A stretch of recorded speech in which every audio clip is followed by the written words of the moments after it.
PSBB tahap ketiga akan berakhir, kita akan menyampaikan hasil pembahasan kita tentang PSBB ke depan seperti apa. Yang pertama, pemerintah kota telah mengadakan focus group discussion, meminta masukan dari semua kalangan, dari kampus, dari pengusaha, dari berbagai elemen di Kota Bogor, meminta masukan untuk rumusan PSBB atau pasca PSBB ke depan. Kemudian Pemkot juga mendengar rekomendasi atau kajian dari pakar epidemiologis Dr. Miko dari UI yang disampaikan kepada kami. Pada intinya yang disampaikan oleh pakar epidemiologis adalah bahwa apabila tren PSBB tahap ketiga di Kota Bogor sudah dikatakan melandai, pertumbuhan kasus positif semakin minim dan juga RO-nya di bawah 1, maka Kota Bogor akan bisa untuk memulai memasuki fase baru pasca PSBB. Berdasarkan data yang dipaparkan oleh Dinas Kesehatan tadi sore, dapat kita ketahui bahwa pada PSBB tahap pertama kasus positif 15, PSBB tahap kedua kasus positif 14 yang disampaikan berdasarkan kejadian, jadi bukan laporan. Dan PSBB tahap ketiga ini adalah 5. Jadi ada fase yang semakin melandai dan RO-nya adalah 0,74. Jadi bisa disimpulkan bahwa kontaminasi di Kota Bogor relatif sudah bisa dikendalikan. Tantangan terbesar adalah di arus mudik untuk masuk ke Kota Bogor. Nah, karena itu dengan hasil yang seperti ini, yang harus dilakukan oleh pemerintah Kota Bogor adalah mempertahankan secara ketat protokol kesehatan sembari memastikan tidak ada penularan baru yang masuk melalui orang-orang yang masuk Kota Bogor, khususnya arus mudik.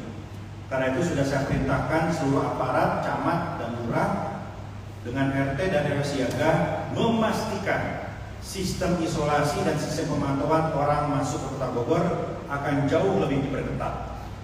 Nah, karena itu sekali lagi, insya Allah Kota Bogor akan bersiap-siap memasuki fase tatanan baru. Pertanyaannya, kapankah fase tatanan baru itu?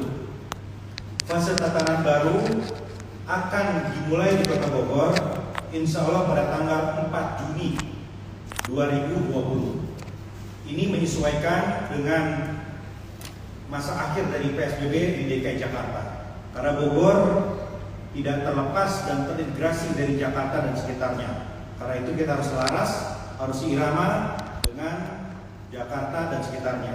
Tadi saya pun sudah berkomunikasi, konsultasi dengan Gubernur Jawa Barat, Pak Ridwan Kamil, yang memberikan ruang bagi Kota Bogor untuk memutuskan dengan pertimbangan kedekatan dengan Jakarta. Jadi walaupun PSBB di Jawa Barat ujungnya adalah 29, tapi karena pertimbangan kedekatan dengan Jakarta, maka fase tatanan baru dari Kota Bogor akan dimulai pada tanggal 4 Juni. Pertanyaan kemudian, bagaimanakah kebijakan pemerintah Kota Bogor mulai tengah malam nanti sampai tanggal 4 Juni?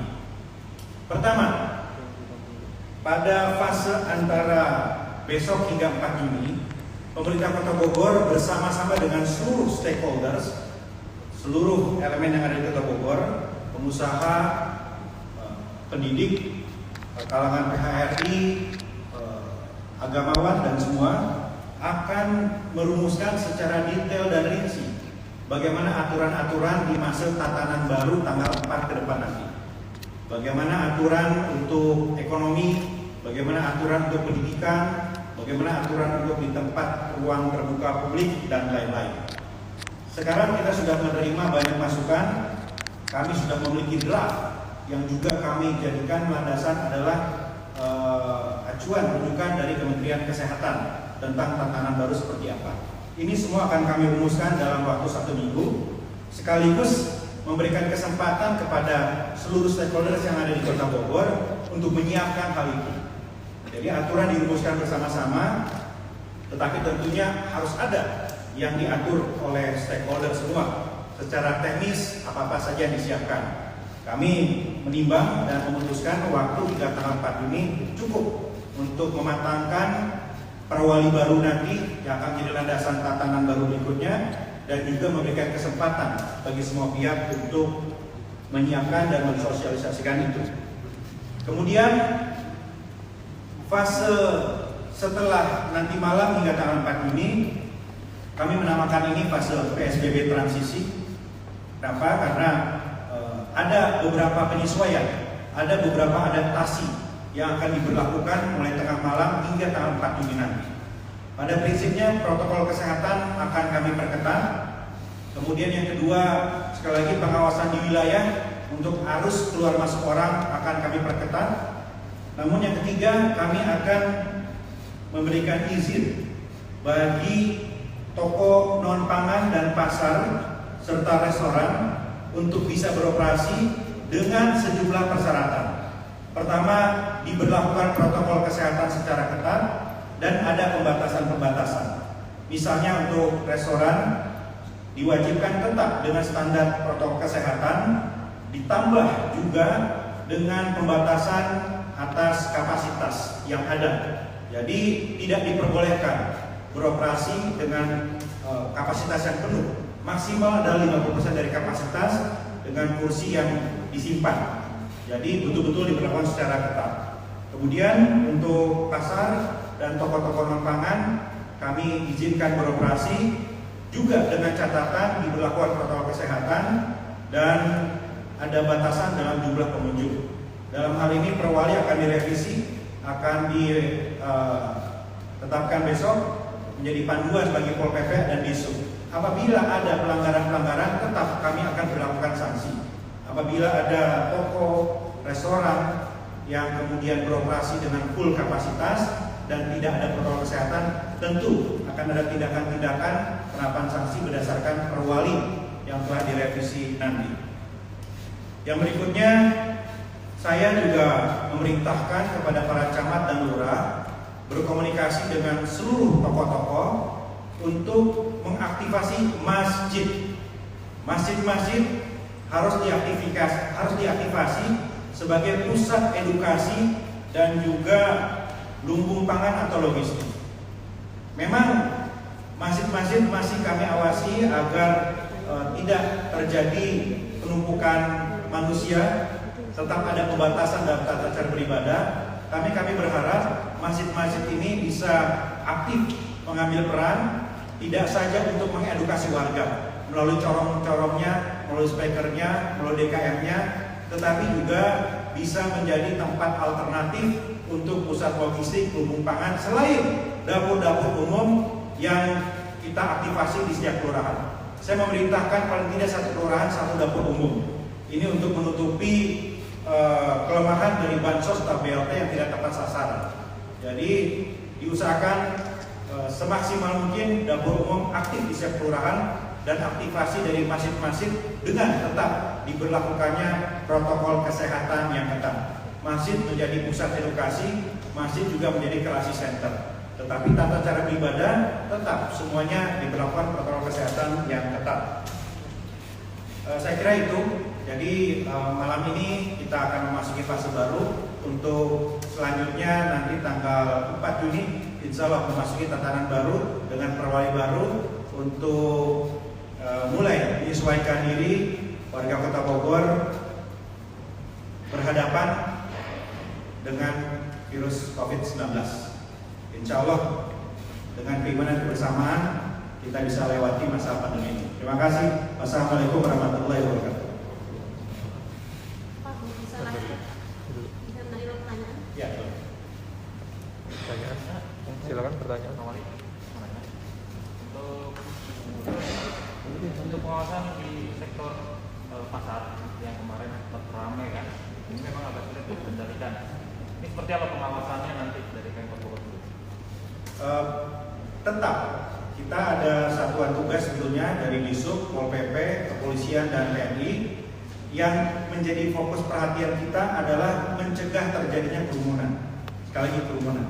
Ya, kalau berbuka beroperasi dengan protokol kesehatan yang ketat dan berjaga jarak semuanya, ya itu insya Allah bisa dikendalikan. Tetapi ketika mulai ada kerumunan, tentunya Satgas ini yang akan mencairkan dan membubarkan itu. Untuk di pendidikan ini, kalau sektor pendidikan Tidak ada perubahan di pendidikan sampai nanti tanggal 4 Juni kita memiliki perwali baru. Tapi dari sekarang sampai tanggal 4 Juni belum ada perubahan di bidang untuk pendidikan. tanggal 4 Juni nanti gimana? Nah, kita kan 1 minggu. Saya sampaikan tadi kita akan rumuskan dari mulai besok sampai tanggal 4 Juni. Pak, ada pertanyaan Pak, apakah udah koordinasi dengan Kabupaten Bogor? Apakah sama dengan Pak Juni di Kabupaten Bogor juga koordinasi dengan kota? Kemungkinan ada beberapa yang sampai tanggal 29 ya. Setelah itu akan menyesuaikan lagi.